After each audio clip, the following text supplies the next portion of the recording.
We are total 13 here. I am the chairman of the committee, and for 6 programs, 2 each, there are 12 other expert members. There is a parallel meeting going on with employers and parents out there. At the outset, I want to congratulate you because I have visited over 120 colleges. And for the first time, this big crowd of alumni.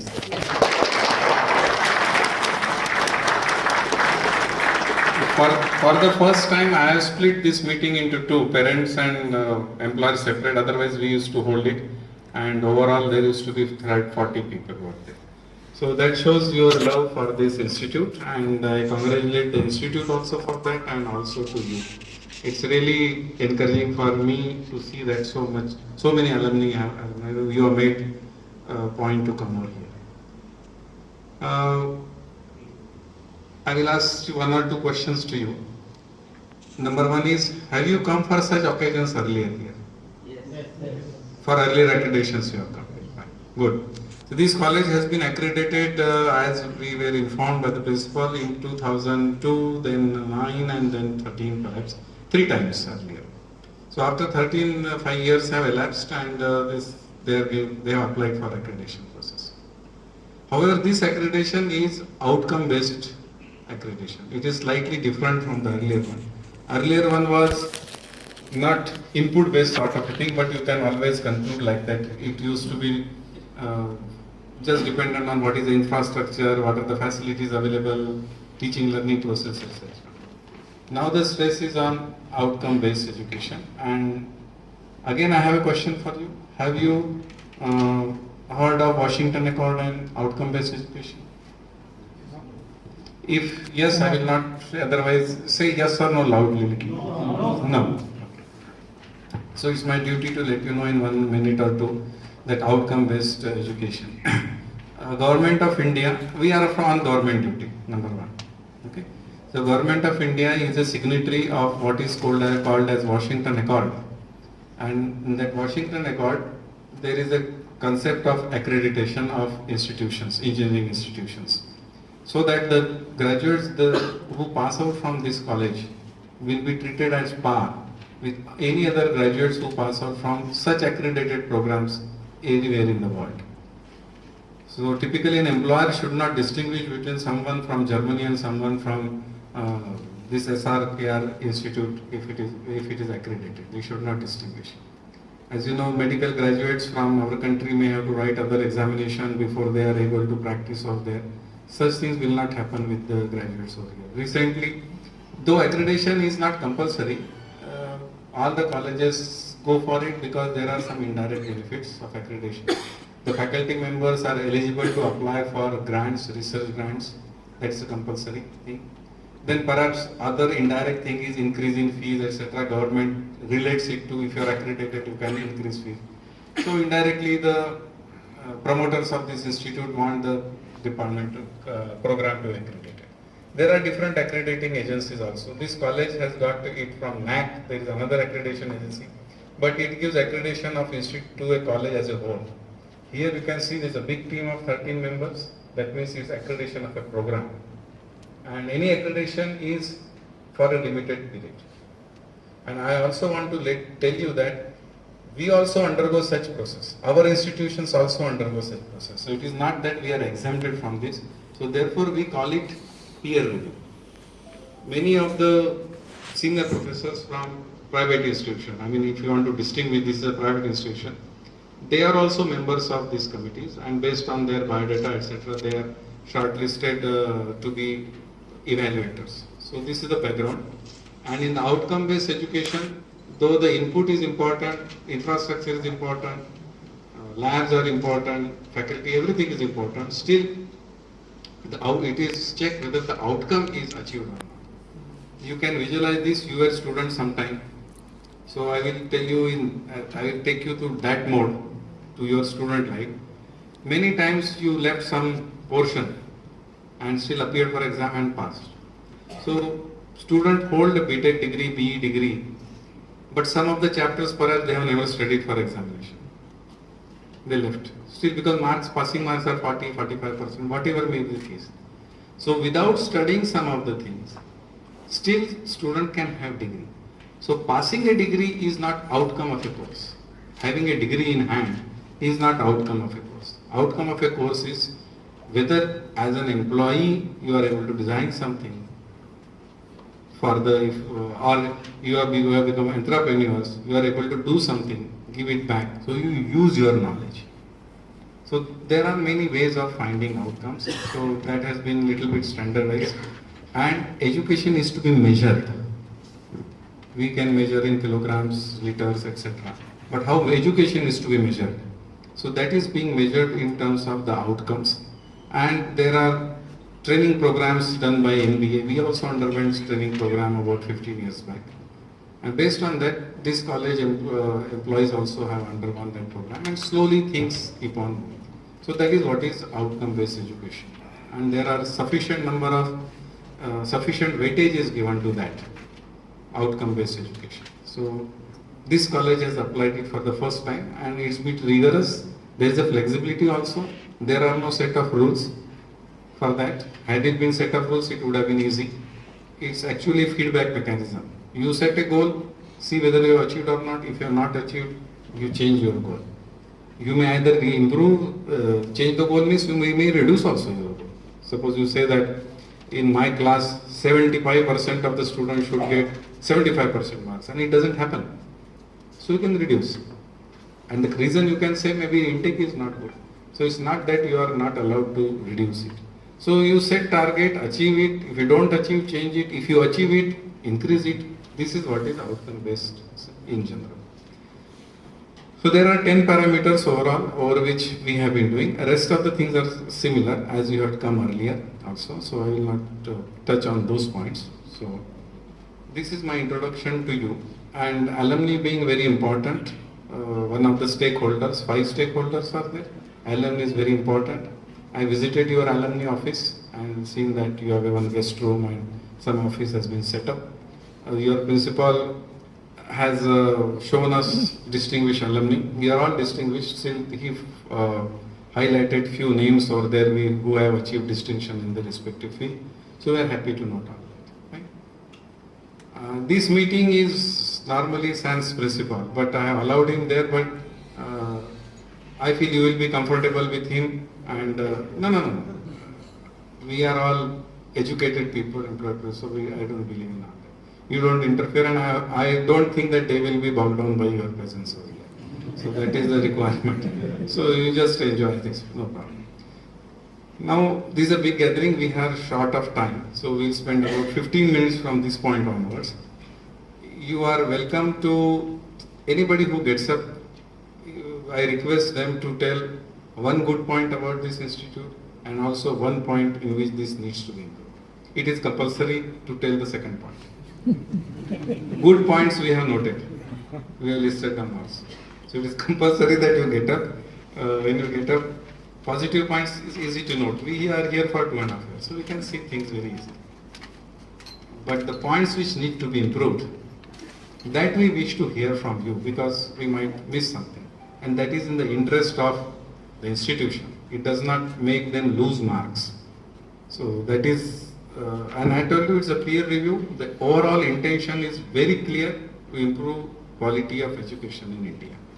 Overall aim is not to fail anybody here. So thank you very much. This is the introduction. You are welcome to get up and give information.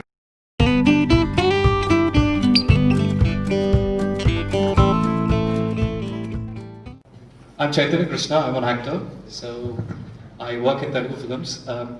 So when you spoke about the output-based education, I found it was a wonderful way to go ahead. What I would love my college to have something in output-based education is, as an actor, I'm not a technical guy, so when I went around trying to sell myself as an actor to the directors and the production houses, I always wanted to know what it means to persuade them to hire me. I always wanted to know what it is that I can give as a creative guy.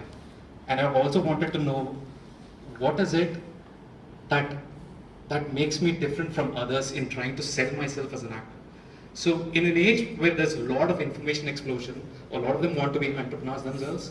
So if my college can provide this wannabe entrepreneurs or wannabe people who want to make a dent in the universe, the skills of creativity, the skills of trying to sell their projects, the skills of persuasion, the skills of trying to put out an idea and make them feel, wow, this is the project that I want to invest in. Now, this would make a huge difference because in a culture of Andhra Pradesh and where we are not like the Westerners where we go and sell ourselves. We are like the more docile and timid people. So if this is a skill set, if my college can provide to the students, they'll go out there and make wonders. And that is something which I want my college to improve on. And the best thing about my college is it has a strong alumni. And there's my producer. He saw the talent that I have and he invested on me and we made a film together. So this is the alumni which comes back and holds my hand. And I wasn't a great student in the college, but I had my flaws in the college. But there was this college which is located deeply interiors. So the alumni is the backbone of the college. But as I said, if the students can be imparted with the fact how to sell themselves, creativity, the persuasion, and the presentation, that will make a huge difference to their careers.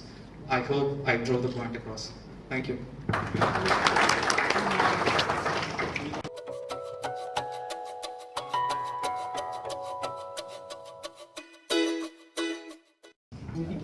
I'm an entrepreneur now, I have my own company. So basically the biggest strength I see with this institute is the relationship which they maintain with the alumni.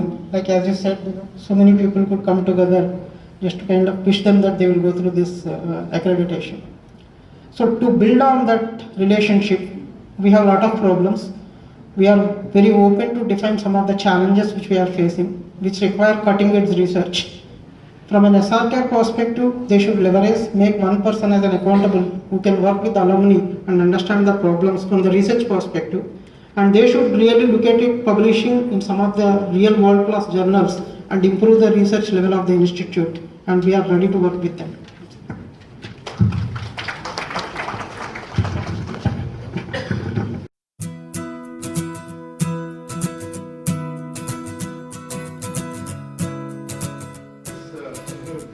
I studied electronics and communications engineering and I passed out in '94.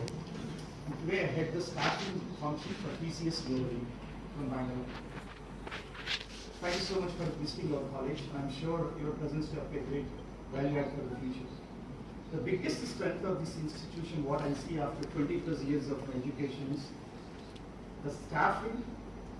From a staff perspective, coupled with academic excellence, is the pillar for this institution. Every student who passed out of this institution as alumni, we believe that what made us so strong is the faculty and the academic excellence of this institution, and that is the biggest strength. And I also play a different role of employer of this particular students comes out of this college from TCS. Where this college can improve is nurturing the articulation capability of the students, especially coming from local and rural areas. They can improve on the articulation capability. I'm sure the students will do very well. And of course, that gives a phenomenal advantage back to the college that they belong. So these are the 2 points that I would like to mention as a response to the question. What college needs to improve? I think, the second one that I can also see is the diversity of the faculty. Most of our faculty members are localized, regional. Maybe a good amount of diversification in the staff for the future might help, bringing people from primary institutions like KITs and our old KR institute of NITs now. So some of the diversity that they can do definitely will enhance the college, learning practices is something what I can strongly do. So these are the two points that we can do.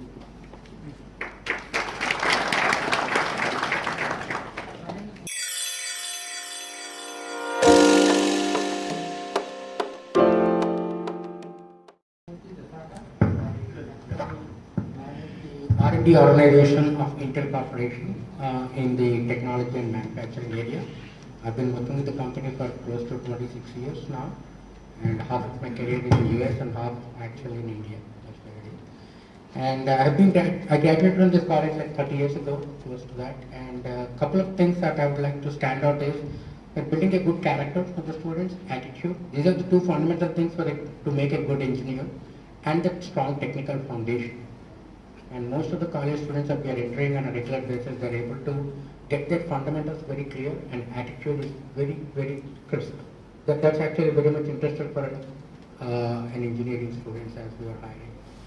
What I would like to really observe one more thing is some of the faculty taught me 30 years ago, at least like around 8 to 9 people still I can see in the college. So there's a good amount of holding power of the institution to keep the students motivated, and there's a good continuity in the system. And the third thing that I observed is like probably 20-25 people of various batches are working at Intel, or my colleagues, or my juniors, or seniors in a very senior position. So they're importing a very good knowledge that will help them to grow up in the career.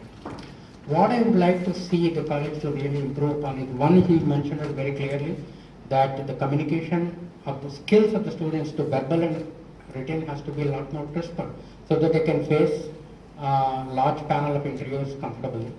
And the second thing is about adapting to the latest courses like artificial intelligence or machine learning or deep learning or 5G, these kind of technologies.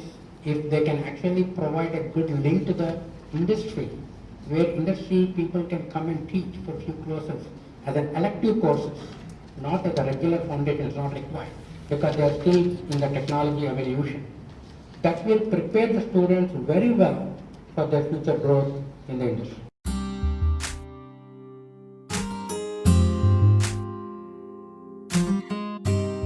I graduated from this college in the year 2005 from the Electronics and Communication Engineering branch. So after that, I went on to do my MTech in microelectronics specialization from the IIT Mumbai. So there, what I wanted to tell, a plus point comes here actually. When I attended the interview, I think if you are electronics, I think you were aware, like they asked me one question: how you will form PN junction diode? So they expected me to have a practical knowledge. So, but the basics, what my professors taught me here, really helped me to clear that interview. There I told like P and N-type materials I bring at high temperature and I join them, so the diffusion will happen, it will form a P and diode. Actual process is not that. We will take N-type substrate and put P dopants into that. But the professor there, Professor V. Ramgopal Rao, current director IIT Delhi. So he asked me whether you have practical experience. I told no. So he was really overwhelmed. He told me, from which college you are from. So I wanted to emphasize that the basic knowledge, that the basics of electronics, the basics of the science, things were taught very well to us. So that really helped me. And after that, when I attended BEL interview, currently I am working for BEL for last 11 years. They are central public sector undertaking and Defense, Ministry of Defense, in the semiconductor area only. I am working in semiconductor fabrication there. So there also they asked questions about electronics. So they are all basic level. So really, whatever I did my MTech, okay, that will help me for process wise. But when they asked me about PN diode, BJT or MOSFETs, so those knowledge, that knowledge has come for me from this institute only. So coming to your point like weaknesses, I don't say it as a weakness. Really feel like college is on par with any other college, but I want to bring in something like, we are alumni, at least I can say most seniors are here, they are into the industry for more than 15 years. At least I can say I'm working for last 10 years in my own industry, so I can come back and give back. So if they make it a like curriculum, once in a month a technical knowledge sharing session, if they put, we are ready to come back and give. Already we are coming. It's not like that like we are not coming. Already I have shared some sessions in our college. Now I shared my knowledge also.